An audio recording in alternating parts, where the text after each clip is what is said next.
fazer um resumo do capítulo 4, tá? Daqui uns dias nós vamos já passar pro capítulo 5. Então, nós estudamos no capítulo 4 que se eu dividir um número por outro e ele restar zero, ele é divisível por esse número aqui, certo? E esse número é divisor desse, certo? Então, 18 é divisível por 2 e 2 é divisor de 18. Se eu fizer uma divisão e sobrar algum número aqui, é uma divisão inexata, não exata, né? E esse número não é divisível por esse, e esse número não é divisor desse daqui. Por exemplo, 18 não é divisível por 4, e 4 não é divisor de 18, certo? Aprendemos também que essa letra D aqui maiúscula é a notação do divisor, certo? Aqui nós temos os divisores de 18. Aprendemos também que o número 1 é o divisor universal. Eu consigo dividir qualquer número por 1, certo? Então, eu dividi 18 por 1, ele é divisível por 2, porque termina em par, certo? É divisível por 3, porque 8 mais 1, 9, 9 é divisível por 3. Ele é divisível por 6, certo? Porque na divisibilidade por 6 eu tenho que dividir por 2 e por 3. Ele é divisível por 9, porque 8 mais 1, 9, 9 é divisível por 9. E ele é divisível por ele mesmo, certo? Todas as vezes que esse número aqui for par, quando chegar na sua metade, o próximo já será ele mesmo. Tudo bem. Aí nós aprendemos também a fatoração de um número. Eu vou fatorar o número 18, certo? Eu coloco o 18 aqui, que é ele que eu vou fatorar, passo um traço na vertical e começo a verificar quais números que ele é divisível. Por 1, eu consigo dividir, mas vai dar ele mesmo. Então, eu vou colocar por 2, que vai dar 9. Coloco por 3, que vai dar 3. Coloco por 3, que dá 1. Todas as vezes que terminar aqui, ó, no 1, é porque eu terminei a minha fatoração. Isso aqui é uma fatoração, certo? Se eu for colocar agora esse número aqui, o número 18, em fatoração em forma de potenciação, eu vou ter a base 2 e a base 3 aqui. Então, eu coloco 2, aqui sempre será multiplicação, e 3, certo? Quantas vezes o 2 apareceu? Uma vez. Eu posso colocar o expoente 1, ou eu posso deixar dessa forma aqui, que eu sei que o 1 tá aqui, tá? Mas eu prefiro que vocês coloquem por enquanto. Então, tá aqui. Quantas vezes o 3 apareceu? 2 vezes. Tá aqui, certo? Então, na forma de potenciação, eu tenho 2, né? Vezes 3 ao quadrado. Certo, meninos? Agora, eu vou ensinar pra vocês, eu vou colocar esse número mais aqui. 2, o expoente 1 vezes 3 ao quadrado, certo? E vou explicar para vocês agora o método da botinha. Então, o método da botinha, eu vou passar mais um traço aqui na vertical. E vou colocar o divisor universal, que é o número 1, bem aqui, ó. Lembrando que eu terei que multiplicar todos os números pelo número acima, certo? Então, eu venho aqui, 2 vezes 1, que é 2, certo? Aí, eu pego o outro número, que é 3, multiplico por 1, que é 3. E 3 vezes 2, que dá 6. Vou pro outro número. 3 vezes 1, que dá 3, certo? 3 vezes 2, que dá 6, então não é necessário eu repetir. 3 vezes 3, 9. E 3 vezes 6, 18. Eu terminei o método da botinha, porque, ó, eu encontrei o número que eu estou fatorando, certo? Mas por que, tia, que ele chama o método da botinha? Porque vocês vão ver. Olha só, que lindo. Eu vou fazer uma botinha bem aqui, ó. Por isso que se chama o método da botinha. Tia, pra que esse método da botinha serve? Ele serve para mostrar para vocês quantos divisores tem 18. Se em alguma atividade, alguma questão, estiver perguntando assim, quantos divisores tem o número 18? Você vai, ó, 1, 2, 3, 4, 5, 6. 6 divisores. Quais são os divisores de 18? Olha só, 1, 2, 3, 6, 9 e 18. Tá vendo? Eu tenho este método aqui e este método aqui que é o mais prático, tá? Aí tem também na apostila a lei dos expoentes, tá? Deixa eu apagar aqui.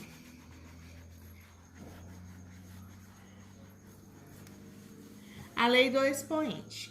O que é a lei do expoente? Eu não falei aqui que o meu número aqui, ó, é 2 elevado a 1 vezes 3 ao quadrado? Então, a lei do expoente, ele fala que eu vou somar uma unidade a cada expoente. Então, eu vou pegar o número 1 aqui e vou somar mais uma unidade, certo? E multiplicar aqui, tá vendo? Vou pegar aqui o outro expoente. Qual que é o outro? 2. E vou adicionar uma unidade, tá? Então, 1 mais 1, 2, vezes 2 mais 1, 3, que vai dar 6. 6 divisores. Se eu quiser descobrir os divisores, quantos divisores um número tem, pela lei do expoente eu descubro. Vamos verificar se tá correto? Ó, 1, 2, 3, 4, 5, 6. 1, 2, 3, 4, 5, 6. 6 divisores. A lei da botinha, né? A lei do expoente, a minha fatoração e os meus divisores efetuando o cálculo, o registro, tá? E mais uma coisinha que vocês aprenderam, que é os critérios de divisibilidade. Para facilitar a divisão, vocês utilizam o método dos critérios de divisibilidade, tá? Foi isso, esse resumo que a gente aprendeu no capítulo 4. Meninos, então aqui, a questão de número 4 da página 74. Tá falando assim, responda aos itens que seguem. Quais são os números formados por um algarismo que não são primos? Então, em primeiro lugar, eu quero lembrar vocês que os números primos são os números que são divisíveis por 1 e por ele mesmo, certo? E os números que eu tenho, que tem um algarismo, é o 0, né? O 1, o 2, o 3, o 4, o 5, o 6, o 7, o 8 e o 9. Esses são os números de um algarismo, certo? Aí tá perguntando assim, tá falando assim. Ele quer os números de um algarismo que não são primos. Então, desse conjunto aqui que eu tenho, que são os números de um algarismo, certo? O 0 não é primo. Então, eu já coloco aqui, vou pôr bem aqui, ó. O 0, ele não é primo e nem o 1. Os outros, eu vou verificar. Eu consigo dividir 2 por 1 e consigo dividir 2 por ele mesmo. Então, o número 2, ele é primo, então ele não vem pra cá, certo? Depois, eu vou pro próximo número. 3, eu consigo dividir 3 por 1, né? Que dá 3. Consigo dividir 3 por ele mesmo. Então, o 3 também é primo. Então, ele não vem pra cá, porque aqui são os não primos. O 4. O 4 eu consigo dividir por 1, que é o divisor universal. Consigo dividir por 2, certo? Porque 2 vezes 2 são 4 e 0. Consigo dividir por ele mesmo. Então, o 4, ele não é primo, ele vem pra cá. Certo, meninos? O 5. O 5, eu divido ele por 1 e por ele mesmo. O 5 é primo. Então, eu quero aqui os não primos. O 6, eu consigo dividir o 6 por 1, né? Que é o divisor universal. Consigo dividir por 2. Consigo dividir por 3. Consigo dividir por 6. Então, ele não é primo. Então, eu coloco aqui. O 6 não é primo. O 7. O 7 eu consigo dividir por 1 e consigo dividir por ele mesmo. O 7 é primo. O 8. O 8 eu consigo dividir por 1, consigo dividir por 2. 4 vezes 2, 8, 0, né? Consigo dividir o 8 por 4 e consigo dividir o 8 por 8. Então, o 8, ele não é primo, tá? Nós vamos colocar ele aqui também. E o 9? O 9 eu consigo dividir por 1, consigo dividir por 3 e consigo dividir por 9. Então, ele também não é primo, certo? A alternativa A está respondida aqui. Aí a alternativa B. Tá falando assim, a alternativa B. Quais são os números de um algarismo que não são primos, que é esse aqui, que não são primos, mas que também não são divisíveis por 2? Os números que são divisíveis por 2 são os números pares, e ele quer um não divisível. Então, se ele quer um não divisível, eu vou pegar os números ímpares, né? Que seria o 1 e o 9, tá? O 1 e o 9, certo, meninos? Então, alternativa C. Na alternativa C, tá falando assim, quais são os números de um algarismo que não são primos nem são múltiplos de 3? Os múltiplos não são os resultados da tabuada? Então, esses aqui são os números não primos. Quais desses também não existem na tabuada do 3? Então, 3 vezes nada? Nada. O nada tem aqui. 3 vezes 1? 3, né? O 1 não tem, então eu ponho ele aqui, certo? 3 vezes 2, 6, o 4 não apareceu, coloca ele aqui, certo? 3 vezes 3, 9, o 8 não apareceu, então é essa aqui, ó, 1, 4 e 8, certo, meninas? Meninos, a questão 5 da página 74, vocês vão resolver a expressão numérica e observar o seu resultado. Se o resultado for primo, você vai colocar P de primo. Se for composto, C de composto. E se for neutro, o N, certo? Então, nós vamos resolver aqui primeiro. 3 mais 5, 8. O expoente quadrado. Sinal de divisão, 4. Sinal de subtração, abre o colchete, 30. Sinal de subtração, resolvo aqui, ó. 1 mais 2, 3. O expoente 3 aqui, ó, ao cubo, né? Fecha o colchete. E o sinal de igualdade, certo? Agora, eu vou resolver a potenciação.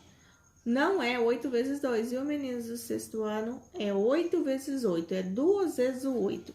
8 vezes 8, 64. Sinal de divisão, 4. Subtração, abro colchetes, 30. Menos 3 vezes 3, 9. 9 vezes 3, 27, né? Vou resolver aqui, que é 3 ao cubo. Fecho o colchete, sinal de igualdade, certo? E agora, eu vou resolver aqui primeiro. 64 dividido por 4, menos 30 menos 27, 3. Resolvo aqui, ó. 64 dividido por 4, 16. Menos 3, que vai dar 13. O 13, ele é primo, composto ou neutro? Primo. Por quê? Porque ele é divisível por 1, certo? E por ele mesmo. A alternativa B, certo? Nós vamos abrir o colchete, resolver o que está aqui dentro do parênteses, que vai ficar 7 ao quadrado. Sinal de divisão, né? E agora eu faço 2 ao cubo, 2 vezes 2, 4, 4 vezes 2, 8, menos 2 elevado a 0 é igual a 1, é uma regrinha, todo número elevado a 0 é igual a 1, certo? E aqui eu abro e fecho, certo? E fecho aqui também. Vezes, colchete, 5 ao cubo, isso aqui é subtração? Subtração, né? 3 ao quadrado, 3 vezes 3, 9, mais 1, certo? Agora, vou resolver o que tá dentro do parênteses primeiro. 8 menos 1, 7, né? Fecho colchetes, multiplicação aqui, abro colchetes, 5 ao cubo, menos 9 mais 1, 10 ao quadrado, né? E fecho o colchete. Eu já resolvi o parênteses, agora eu vou resolver os expoentes, certo? 7 vezes 7, 49. 49 dividido por 7, fecho o colchete, vezes 5 ao cubo. 5 vezes 5, 25. 25 vezes 5, 125. Sinal de subtração, 10 ao quadrado, 10 vezes 10, 100 e fecho o colchete, certo? 49 dividido por 7, 7 vezes 125 menos 100, 25, tá? restou 7 vezes 25, né? Que vai dar 175. Esse número aqui, ele é primo, ele é composto ou é neutro? Vocês podem tentar fazer as divisões que vai dar que ele é composto. Alternativa C. Alternativa C, a primeira coisa que eu vou fazer aqui é somar esse 9 mais 3. 3 mais 9 que dá 12, certo? Copio a operação de divisão, o número 4, a operação de adição, e vou abrir o parênteses aqui, colocar 3 elevado a 0 é igual a 1, é uma regrinha, todo número elevado a 0 é igual a 1, vezes 2, certo? Agora ficou o parênteses, eu vou resolver ele primeiro. Vou copiar 12, a divisão, o 4, a adição e resolvo. 1 vezes 2, 2. Agora, 12 dividido por 4 vai ficar 3 mais 2, que é igual a 5, certo? Então, o número 5, ele é um número primo, ele é um número composto ou ele é neutro? Vocês podem efetuar a operação de divisão, que vocês vão descobrir que ele é um número primo. Essa aqui é a alternativa D, né? E agora nós vamos resolvê-la. Então, eu vou colocar aqui 12 aqui, certo?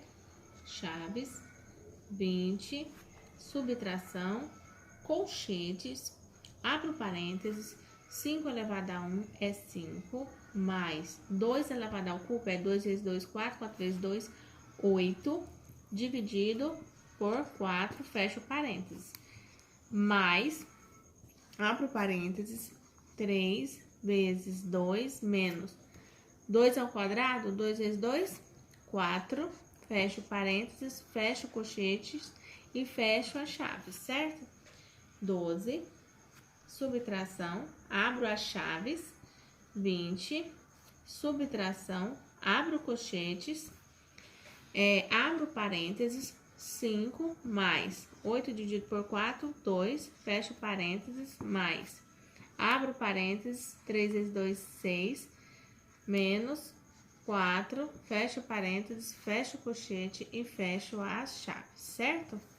Então, aqui, 12 menos chaves, 20, menos colchete, 5 mais 2, 10, mais 6 menos 4, 2, fecho colchetes e fecho as chaves. 12 menos, abro as chaves, 20 menos, resolvo aqui, 12, né? Fecho as chaves, vai ficar 12 menos 20 menos 12, 11, e vai ficar 1. 1 é primo, é composto ou é neutro? Neutro.